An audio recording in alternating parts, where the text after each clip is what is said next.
The C-SPAN networks bring you long-form public affairs programming from the nation's capital and are a public service of your television provider. C-SPAN, created by cable. I'm wondering if your love's still strong. Ooh, baby. Here I am, signed, sealed, delivered from you. The night time when we said goodbye. Now I'm back and not ashamed.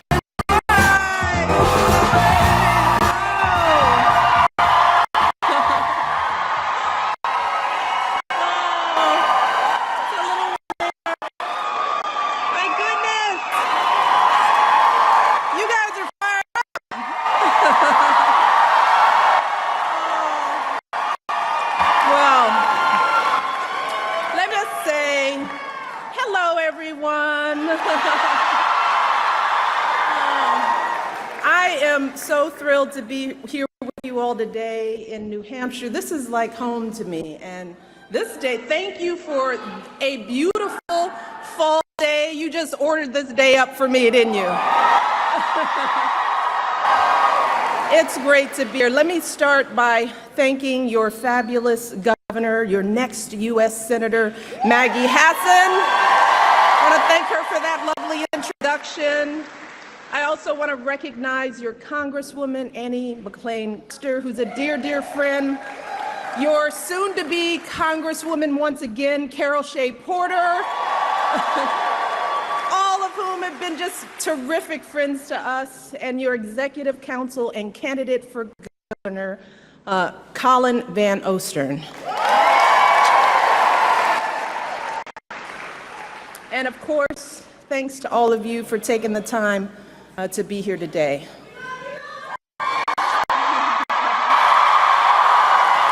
Thanks so much. That's very sweet of you. I love you guys too. I can't believe it's just a few weeks before Election Day as we come together to support the next president and vice president of the United States, Hillary Clinton and Tim Kaine. And New Hampshire is going to be important, as always. So I'm going to get a little serious here, because I think we can all agree that this has been a rough week in an already rough election. This week has been particularly interesting for me personally because it has been a week of profound contrast. See, on Tuesday at the White House, we celebrated the International Day of the Girl and Let Girls Learn. And it was a wonderful celebration. It was the last event that I'm going to be doing as First Lady for Let Girls Learn. And I had the pleasure of spending hours talking to some of the most amazing young women you will ever meet, young girls here in the US and all around the world. And we talked about their hopes and their dreams. We talked about their aspirations. See, because many of these girls have faced unthinkable obstacles just to attend school, jeopardizing their personal safety, their freedom, risking the rejection of their families and communities. So I thought it would be important to remind these young women how valuable and precious they are. I wanted them to understand that the measure of any society is how it treats its women and girls.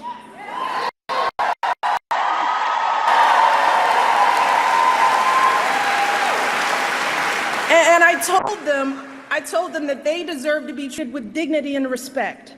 And I told them that they should disregard anyone who demeans or devalues them, and that they should make their voices heard in the world. And I walked away feeling so inspired, just like I'm inspired by all the young people here.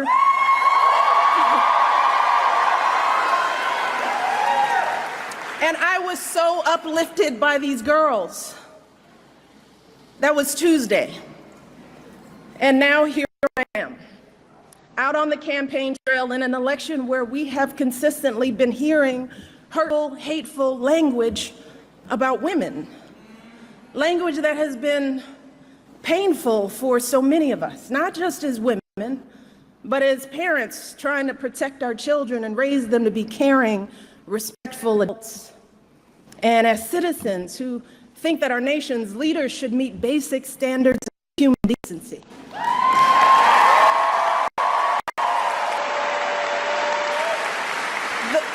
The fact is that in this election, we have a candidate for president of the United States who over the course of his lifetime, in the course of this campaign, has said things about women that are so shocking, so demeaning, that I simply will not repeat anything here today.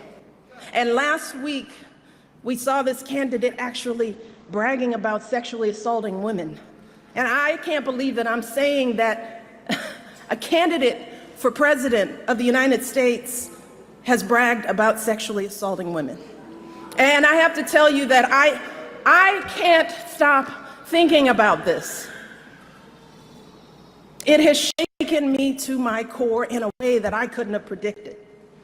So while I'd love nothing more than to pretend like this isn't happening and to come out here and do my normal campaign speech, it would be dishonest and disingenuous to me to just move on to the next thing like this was all just a bad dream.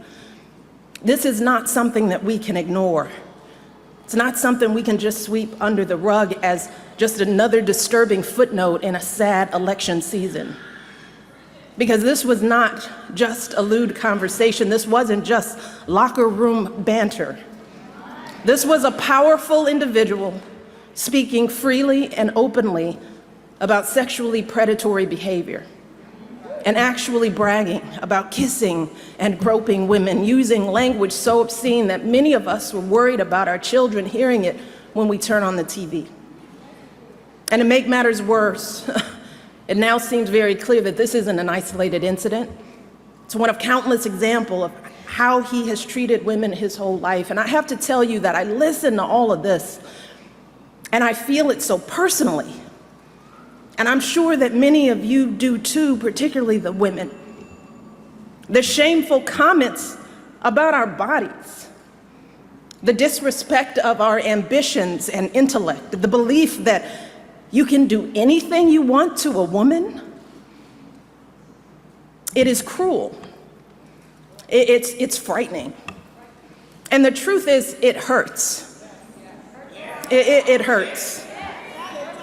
It's like that sick, sinking feeling you get when you're walking down the street, minding your own business, and some guy yells out vulgar words about your body. Or when you see that guy at work that stands just a little too close, stares a little too long, and makes you feel uncomfortable in your own skin. It's that feeling of terror and violation that too many women have felt when someone has grabbed them or forced himself on them and they've said no, but he didn't listen. Something that we know happens on college campuses and countless other places every single day. It reminds us of stories we've heard from our mothers and grandmothers about how back in their day, the boss could say and do whatever he pleased to the women in the office, and even though they worked so hard, jumped over every hurdle to prove themselves, it was never enough. We thought all of that was ancient history, didn't we? And so many have worked for so many years to end this kind of violence and abuse and disrespect, but here we are in 2016, and we're hearing these exact same things every day on the campaign trail. We are drowning in it. And all of us are doing what women have always done. We're trying to keep our heads above water, just trying to get through it, trying to pretend like this doesn't really bother us. Maybe because we think that admitting how much it hurts makes us as women look weak. Maybe we're afraid to be that vulnerable. Maybe we've grown accustomed to swallowing these emotions and staying quiet because we've seen that people often won't take our word over his. Or maybe we don't want to believe that there are still people out there who think so little of us as women. Too many are treating this as just another day's headline, as if our outrage is overblown or unwarranted, as if this is normal, just politics as usual. But New Hampshire, yeah, be clear, this is not normal. This is not politics as usual.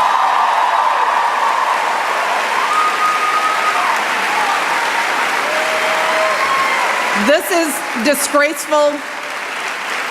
It is intolerable. And it doesn't matter what party you belong to, Democrat, Republican, Independent, no woman deserves to be treated this way. None of us deserves this kind of abuse.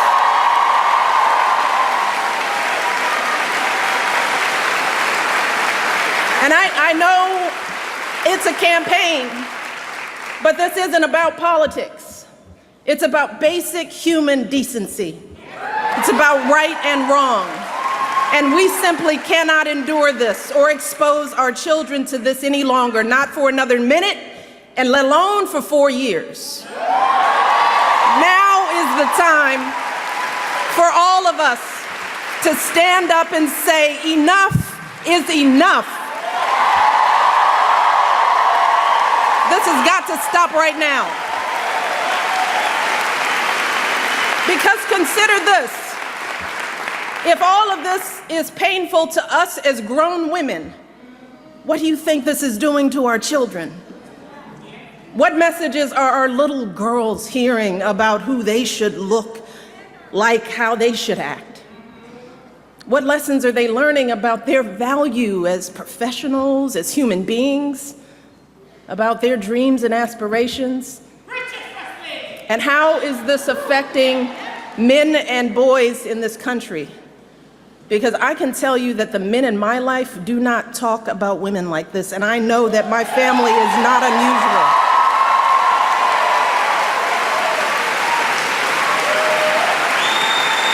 And to dismiss this as everyday locker room talk is an insult to decent men everywhere. The men that you and I know don't treat women this way. They are loving fathers who are sickened by the thought of their daughters being exposed to this kind of vicious language about women. They are husbands and brothers and sons who don't tolerate women being treated and demeaned and disrespected.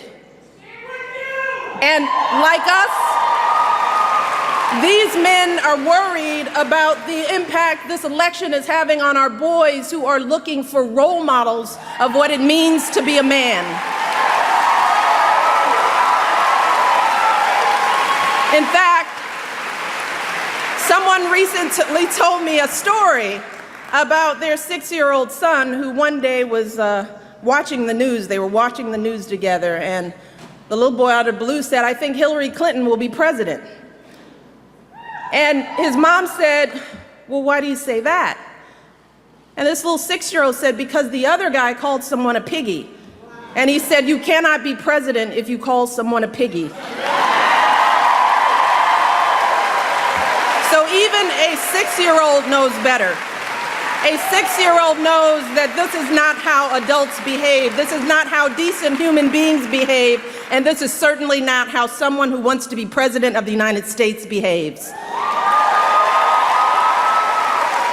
Because let's be very clear, strong men, men who are truly role models, don't need to put down women to make themselves feel powerful. People who are truly strong lift others up. People who are truly powerful bring others together. And that is what we need in our next president. We need someone who is a uniting force in this country. We need someone who will heal the wounds that divide us. Someone who truly cares about us and our children. Someone with strength and compassion to lead this country forward. And let me tell you, I'm here today because I believe with all of my heart that Hillary Clinton will be that president.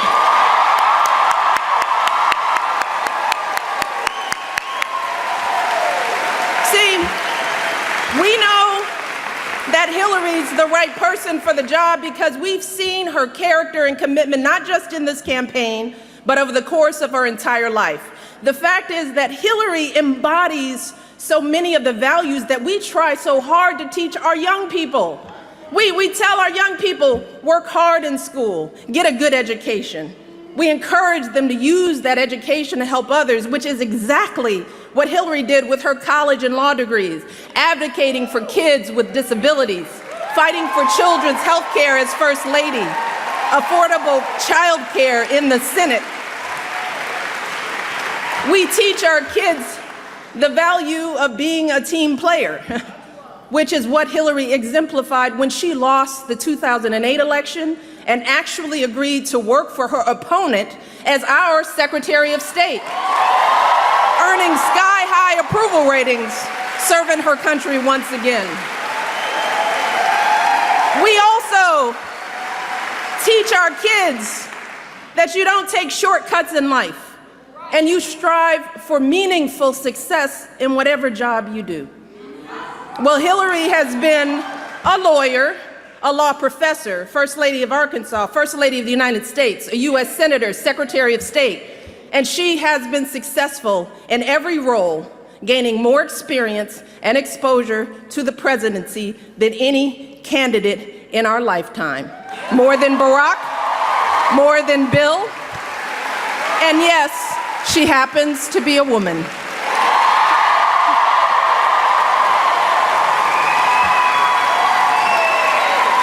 And finally,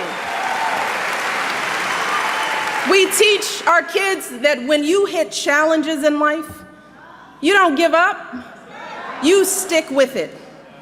Well, during her 4 years as Secretary of State alone, Hillary's faced her share of challenges. She's traveled to 112 countries, negotiated a ceasefire, a peace agreement, a release of dissidents. She spent 11 hours testifying before a congressional committee. We know that when things get tough, Hillary doesn't complain. She doesn't blame others. She doesn't abandon ship for something easier. No, Hillary Clinton has never quit on anything in her life. So,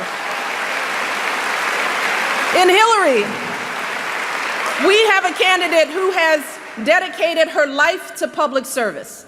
Someone who has waited her turn and helped out while waiting. She is an outstanding mother. She has raised a phenomenal young woman. She is a loving, loyal wife. She's a devoted daughter who cared for her mother until her final days. And if any of us had raised a daughter like Hillary Clinton, we would be so proud. We would be proud. And regardless of who her opponent might be, no one could be more qualified for this job than Hillary, no one. And in this election, if we turn away from her, if we just stand by and allow her opponent to be elected, then what are we teaching our children about the values they should hold, about the kind of life they should lead? What are we saying? In our hearts, we all know that if we let Hillary's opponent win this election, then we are sending a clear message to our kids that everything they're seeing and hearing is perfectly okay. We are validating it. We are endorsing it. We're telling our sons that it's okay to humiliate women. We're telling our daughters that this is how they deserve to be treated. We're telling all our kids that bigotry and bullying are perfectly acceptable in the leader of their country. Is that what we want for our children? And remember, we won't just be setting a bad example for our kids, but for our entire world. Because for so long, America has been a model for countries across the globe, pushing them to educate their girls, insisting that they give more rights to their women. But if we have a president who routinely degrades women, who brags about sexually assaulting women, then how can we maintain our moral authority in the world? How can we continue to be a beacon of freedom and justice and human dignity? Well, fortunately, New Hampshire, here's the beauty. We have everything we need to stop this madness. You see, while our mothers and grandmothers were often powerless to change their circumstances, today, we as women have all the power we need to determine the outcome of this election. We have knowledge. We have a voice. We have a vote. And November the 8th, we as women, we as Americans, we as decent human beings can come together and declare that enough is enough. And we do not tolerate this kind of behavior in this country.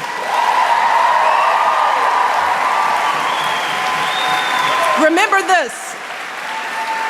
In 2012, women's votes were the difference between Barack winning and losing in key swing states, including right here in New Hampshire.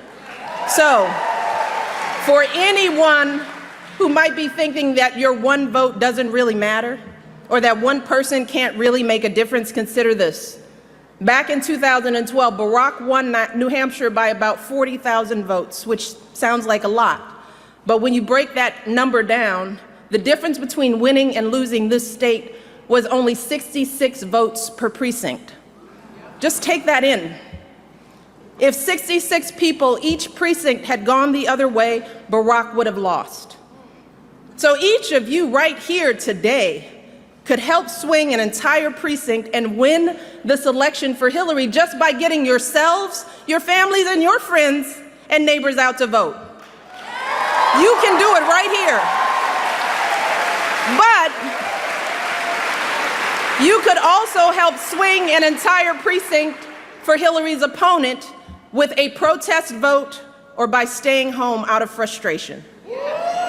Because here's the truth. Either Hillary Clinton or her opponent will be elected president this year.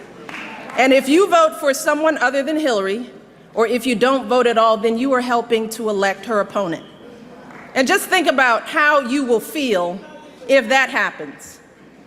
Imagine waking up on November the 9th and looking into the eyes of your daughter or son, or looking into your own eyes as you stare into the mirror.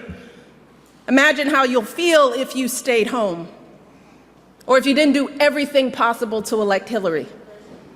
We simply cannot let that happen. We cannot allow ourselves to be so disgusted that we just shut off the TV and walk away. And we can't just sit around wringing our hands. No, we need to recover from our shock and depression and do what women have always done in this country. We need you to roll up your sleeves. We need to get to work. Because remember this, when they go low, we go. Yes, we do.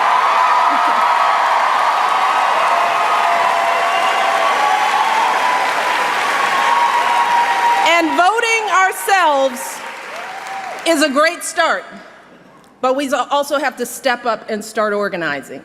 So we need you to make calls and knock on doors and get folks to the polls on Election Day and sign up to volunteer with one of the Hillary campaign folks who are here today just waiting for you to step up.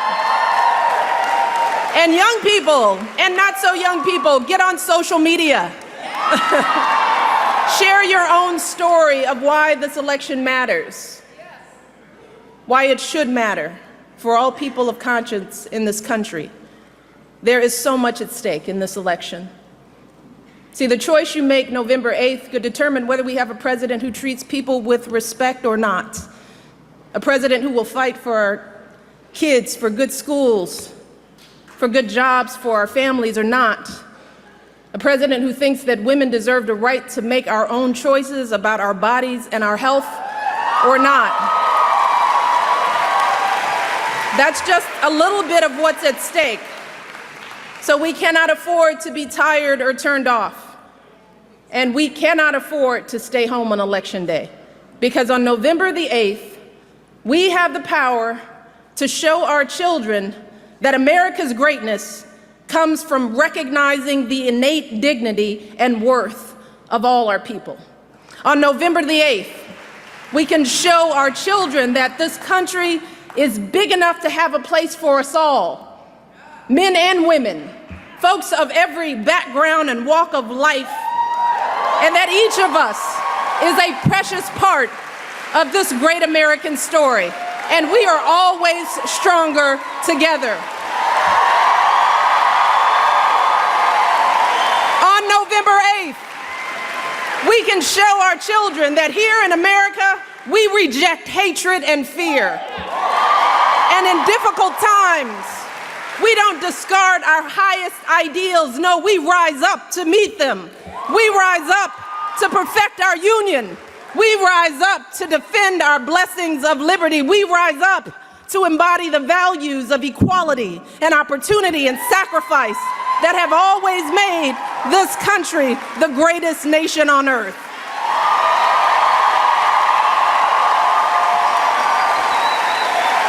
That is who we are. And don't ever let anyone tell you differently. Hope is important. Hope is important for our young people. And we deserve a president who can see those truths in us. A president who can bring us together and bring out the very best in us. Hillary Clinton will be that president. So for the next 26 days, we need to do everything we can to help her and Tim Kaine win this election. I know I'm going to be doing it. Are you with me? Are you all with me? You ready to roll up your sleeves? Get to work, knocking on doors. All right, let's get to work. Thank you all. God bless.